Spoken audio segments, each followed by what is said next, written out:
దేవుని మాట అంటే ఆ అచ్చు వేసినటువంటి ఆ లోగోస్, రాసినటువంటి ఆ మాటలు. అది తల కింద పెట్టుకోనో, తల మీద పెట్టుకోనో, సంకలో పెట్టుకోనో, తలగడ కింద పెట్టుకుంటే మన జీవితం మారదు. అందుకే బైబిల్ అంటది, నీ మాటలు నా హృదయంలో దాచి ఉంచి తిని నీడల పాపం చేయకున్నట్లుగా. దేవుని మాటలు హృదయంలో భద్రపరచుకోవాలి. ఇది ఒక్కటే దేవుడు చెప్పినటువంటి పద్ధతి. సో నాకు ఇచ్చినటువంటి లేఖన భాగం ప్రకారం ఏంటంటే,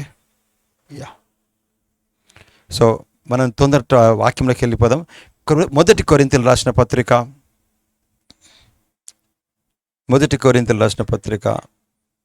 23వ అధ్యాయం. యాక్చువల్లీ ఇది ఒక టీచింగ్ సబ్జెక్ట్ కానీ స్క్రిప్చర్ పోర్షన్ కానీ నేను చెప్పిన దేవుడు తప్పకుండా పరిశుద్ధాత్మ మీకు అర్థం చేస్తాను నేను నమ్ముచున్నాను. ఎందుకంటే actually the key text what was given to me, అది ఒక బోధ గుండా పోవాలా, కానీ సమయం లేదు కనుక నేను తొందరలో చెప్పి నేను ముగిస్తాను. సో మొదటి కొరింథీ 1వ అధ్యాయము 22వ వచనం. యూదులు సూచక క్రియలు చేయమని అడుగుచున్నారు, గ్రీసు దేశస్థులు జ్ఞానము వెతుకుచున్నారు. అయితే మేము సిలువ వేయబడిన క్రీస్తును ప్రకటించుచున్నాము. ఆయన యూదులకు ఆటంకముగాను అన్యులకు వెర్రితనముగాను ఉన్నాడు. కానీ యూదులకేమి గ్రీసు దేశస్థులకేమి పిలువబడిన వారికే క్రీస్తు దేవుని శక్తి అయి నువ్వు దేవుని జ్ఞానమై ఉన్నాడు. వీరికి ఇది అర్థమైతే మన జీవితం మారుతుంది. బైబిల్ అంటుంది సిలువ సువార్త రక్షించబడ్డ వారికి దేవుని శక్తి, నశించుతున్న వానికి వెర్రితనం.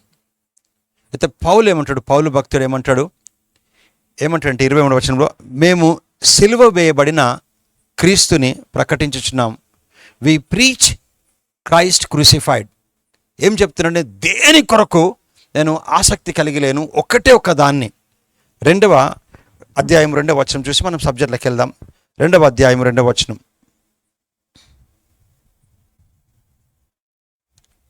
నేను యేసుక్రీస్తును అనగా సిలువ వేయబడిన యేసుక్రీస్తును తప్ప మరి దేనిని మీ మధ్యన నేను ఎరుగనని నిశ్చయించుకొని ఉన్నాను.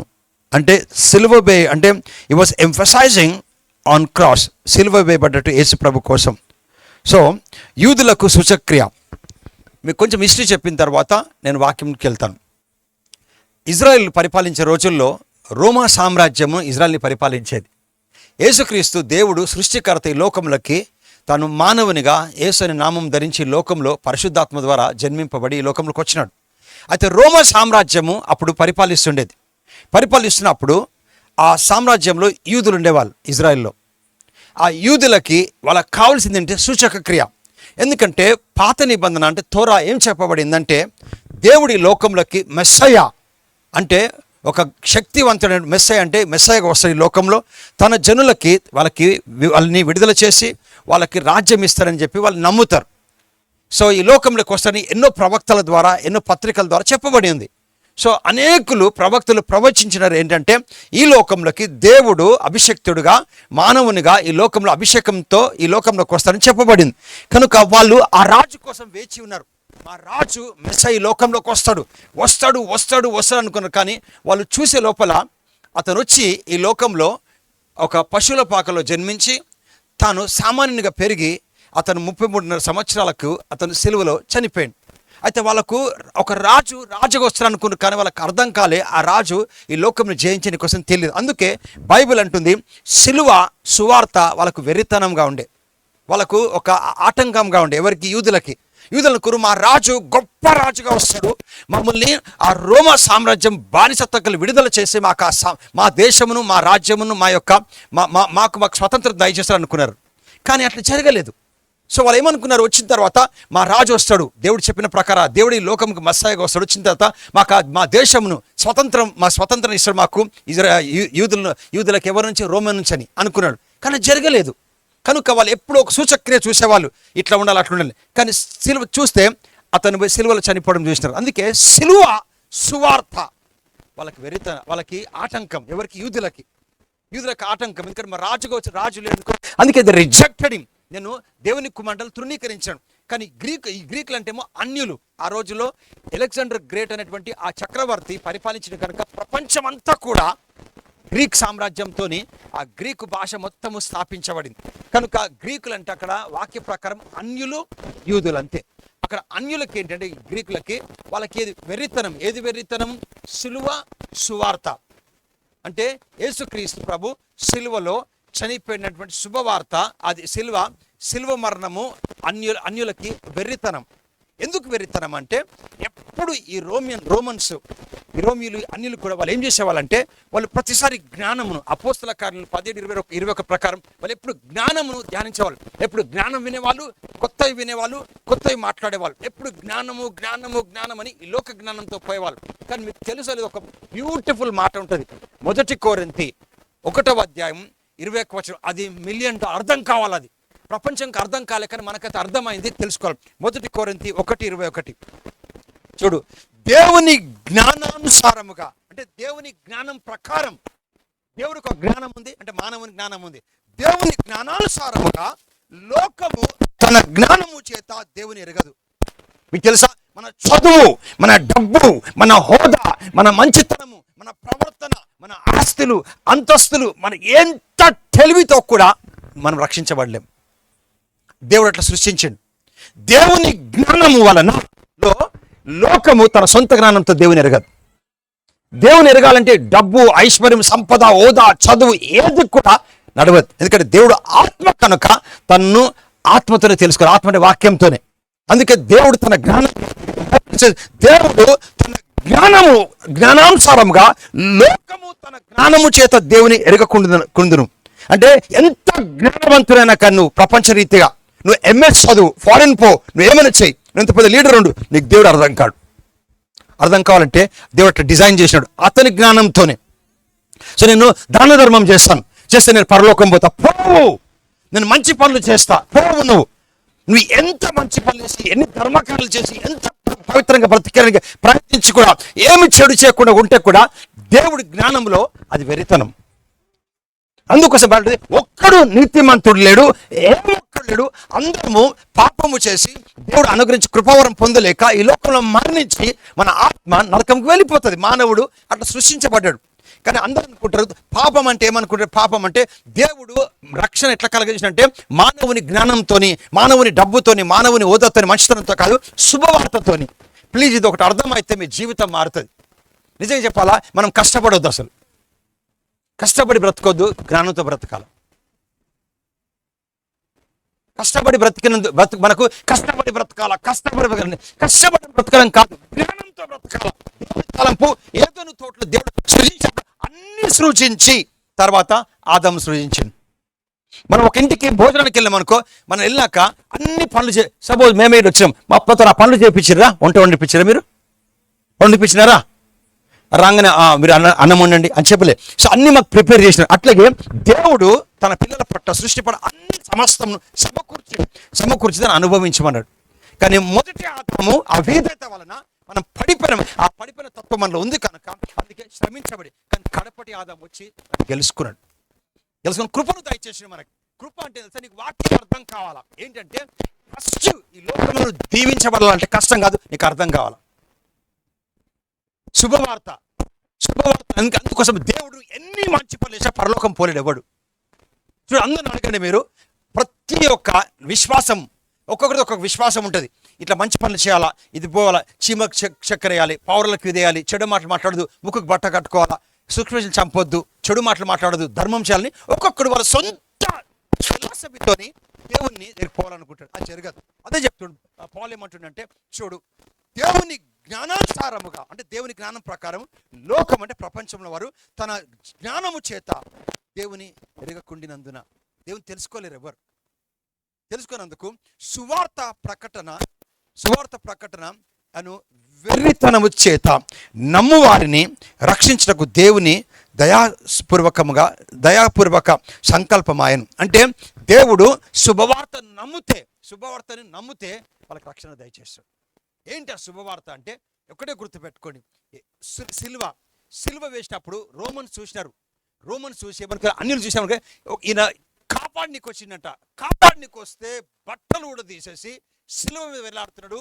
హోప్లెస్, హెల్ప్లెస్, షేమ్లెస్, అవమానంగా, నిరీక్షణ కోల్పోయి, దరిద్రంగా సిలువలో కొట్టబడి వెళ్ళాడుతున్నాడు. ఈ వ్యక్తి ప్రపంచం అందరికీ రక్షణ తీసుకొని వస్తాడని వాళ్ళకి వెరితనంగా అనిపించింది. నేను రక్షకుని చెప్తే ఆ రక్షకుడు సిలువలో వేలాడుతున్నప్పుడు బట్టలు లేవు, కొట్టబడ్డాడు, ఈపు దున్నబడింది, రక్తం కారుతుంది, సిలువ వేయబడ్డాడు. అది చూసి రోమన్స్కి అంటే గ్రీక్స్కి ఏమనిపించింది, అన్యులకి ఈయన ప్రపంచాన్ని రక్షించడానికి వచ్చిండు, అతనికనే రక్షించబడలేదు. అందుకే సిలువ వాళ్ళకి విరితనంగా ఉంది. కానీ యూదులకేమో వాళ్ళకు సూచక్రియలు కావాలి, ఏమైనా అద్భుతం చేస్తేనే దేవుని నమ్మేటోళ్ళు వాళ్ళు. వీళ్ళకి ఏంటంటే ఏమి ఫిలాసఫీ, ఆయన ప్రపంచం అందరినీ కాపాడడానికి వచ్చిందని చెప్పినాడు, ఆయన కాపాడుకోలేకపోతున్నాడు, అందుకే అది వెర్రితనం. కానీ దేవుడు ఎందులో మర్మం దాచిపెట్టాడు తెలుసా? శుభవార్త. ఏంటి శుభవార్త అంటే 1 కొరింథీ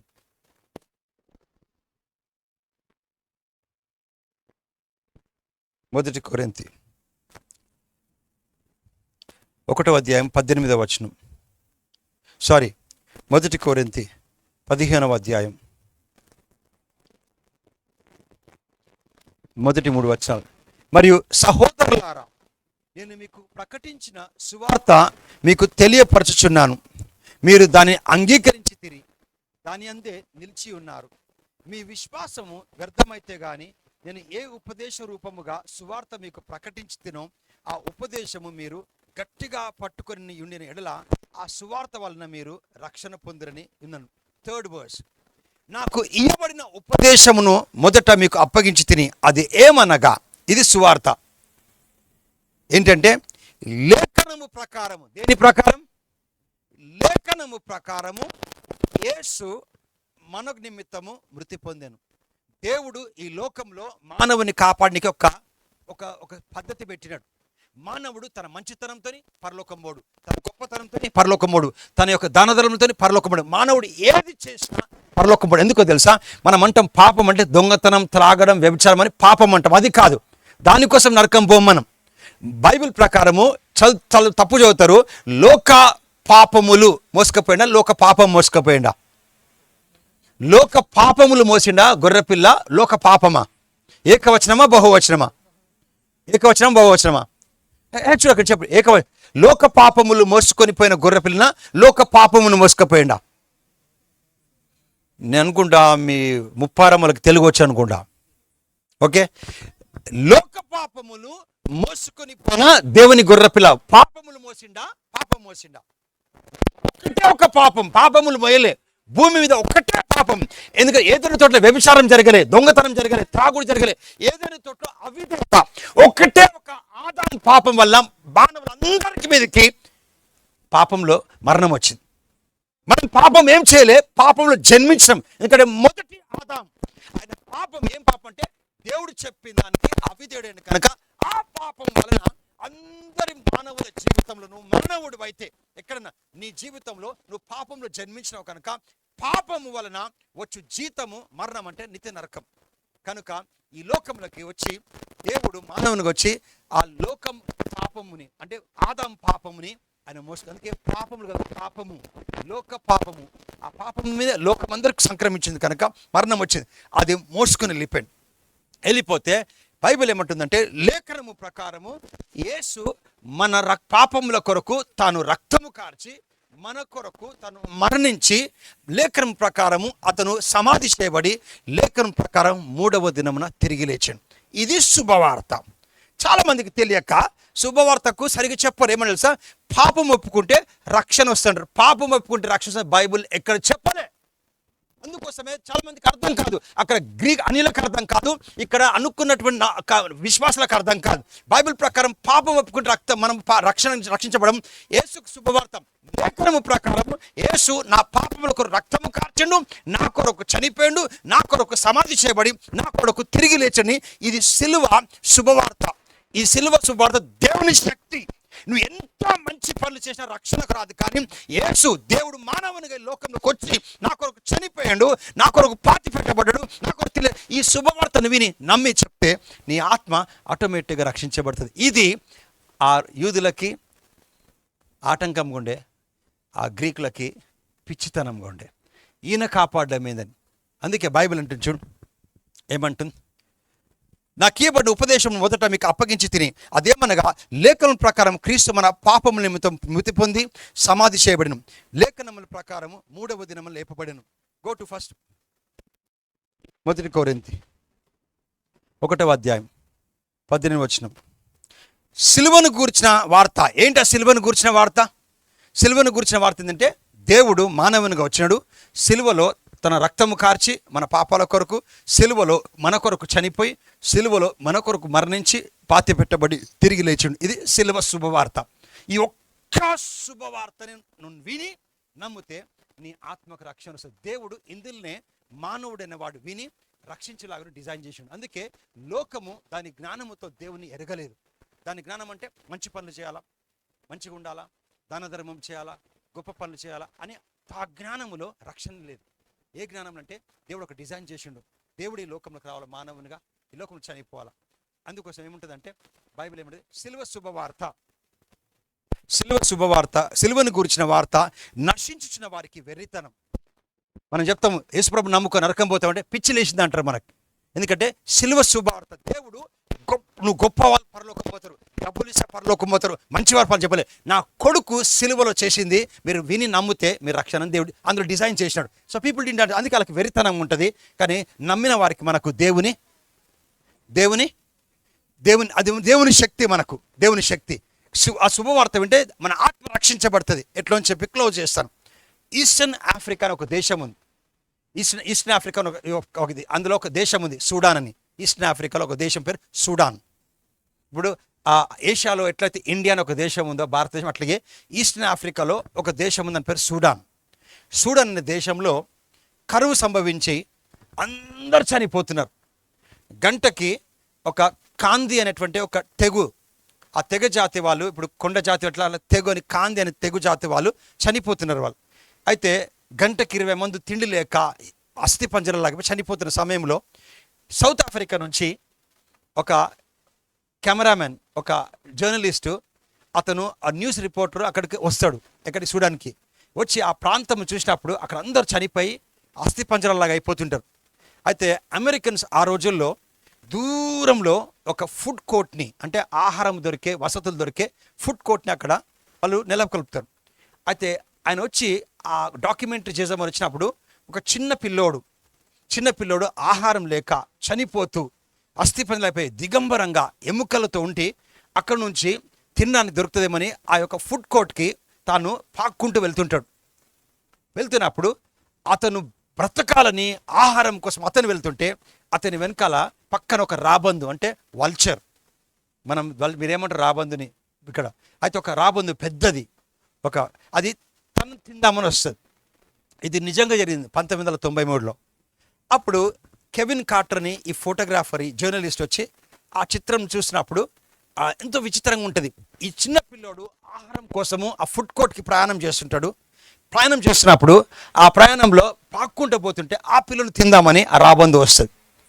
అయితే ఈ కెవిన్ కార్టర్ ఏం చేస్తాడంటే పోయి ఆ రాబందు వచ్చి ఈ పిల్లని తినేటప్పుడు కెమెరా పిక్చర్ని క్యాప్చర్ చేద్దామనుకుంటాడు. ఎందుకంటే ఆ పిల్లను తింటున్నప్పుడు ఆ దృశ్యం తీస్తే చాలా గొప్పగా ఆయనకు పేరు వస్తుందని చెప్పి that boy weights for the vulture to come and eat the boy.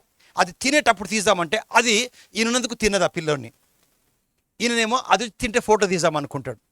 ఈ క్రమంలో క్లాస్కి అది దూరంలో నిలిచి ఉంటుంది.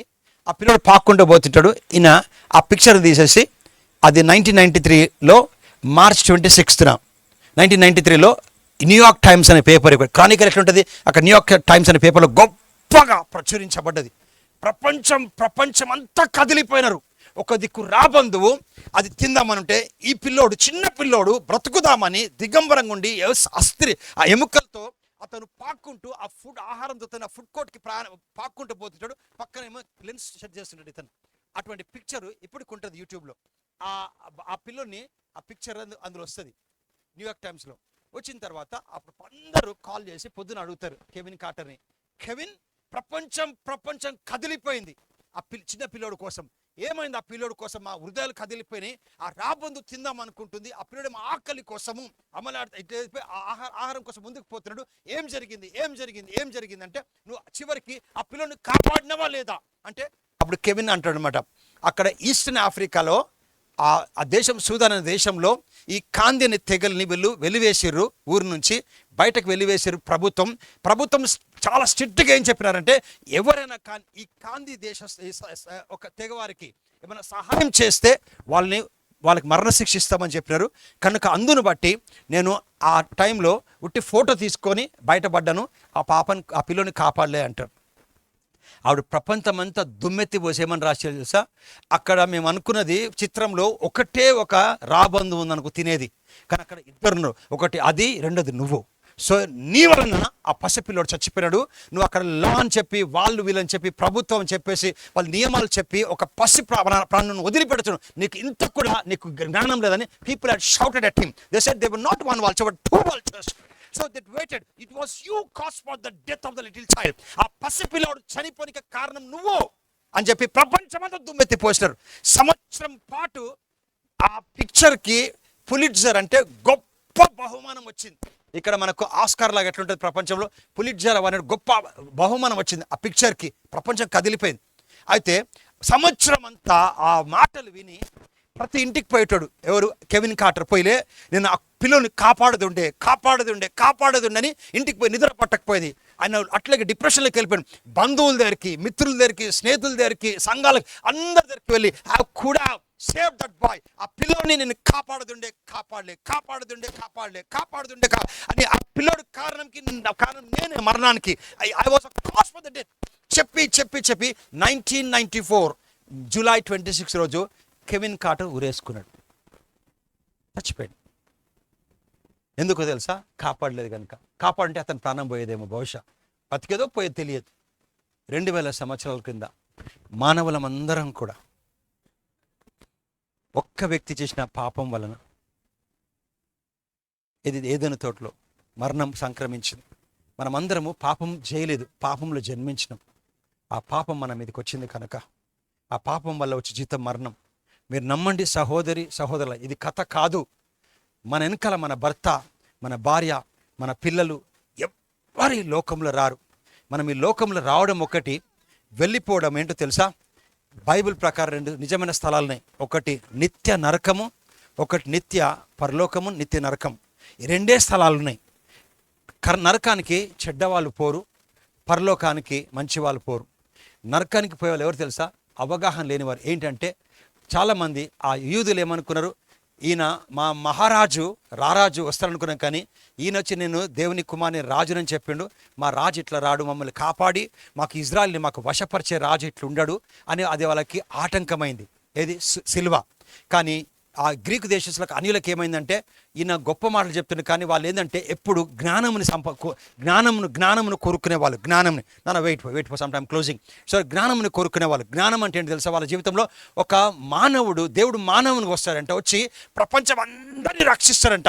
రక్షించే వ్యక్తికి బట్టలు లేకుండా ఆయన వేలాడుతూ కొట్టబడి ధీరస్థితిలో నిరాశ నిస్పృహ ఘోరమైపోయి వాళ్ళకి అట్లా కనబడింది. సో ఇతను చనిపోతూ కాపాడుకోలేకపోయాడు. ఈ వ్యక్తి ప్రపంచం అందరికీ రక్షణ కలగజేస్తాడని వాళ్ళకి అది వెర్రితనం. కానీ అందుకే సిలువ మరణము అన్యులకు వెర్రితనము, అది యూదులకి అదేంటంటే ఆటంకం. యూదులను మరి రాజు ఇట్లా రాడు, అది ఆటంకం వాళ్ళకి. అన్యులకి ఏంటంటే వెర్రితనం. ఆయన కాపాడుకోలేకపోతాడు, ప్రపంచాన్ని కాపాడుతాడు ఆయన. అందుకే చాలామంది అన్నారు దేవుడైతే ఎందుకు చచ్చిపోయినట్లని. వాళ్ళకి అర్థం కాలేదు. దేవుడు అనేవాడు ఎందుకు చనిపోవాలంటే బైబిల్ ప్రకారం 2 మాటలు ఉన్నాయి.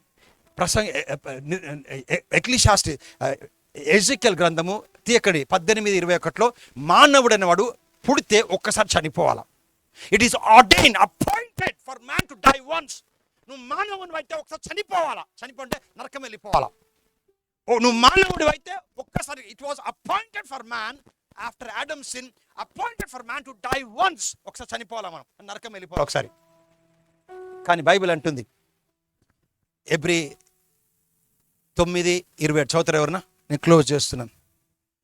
I close. చదువుతారు ఎవరన్నా? 9:27.